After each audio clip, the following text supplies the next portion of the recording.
Hey guys, so this video is for those people wondering how to connect XTB to, MT4, MT5, MetaTrader 4, and MetaTrader 5. Now, here's the deal.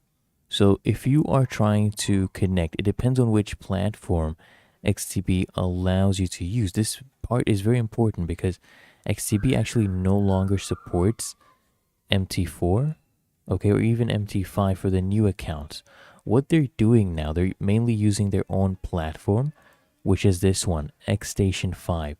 So you'll need to download this one, okay, their platform, and then you can use that. But if you had an older account, usually MT4 access is still available for you because they used to offer MT4, but it's been getting phased out, especially in most regions, including Europe, Africa, Asia.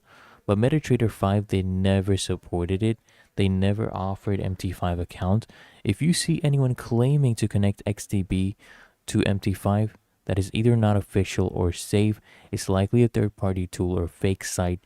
Just stick to either XStation, okay, XStation 5 or MT4 if that was available for you. So just stay safe. And if you found this helpful, make sure you smash the like button, subscribe to App Mentor.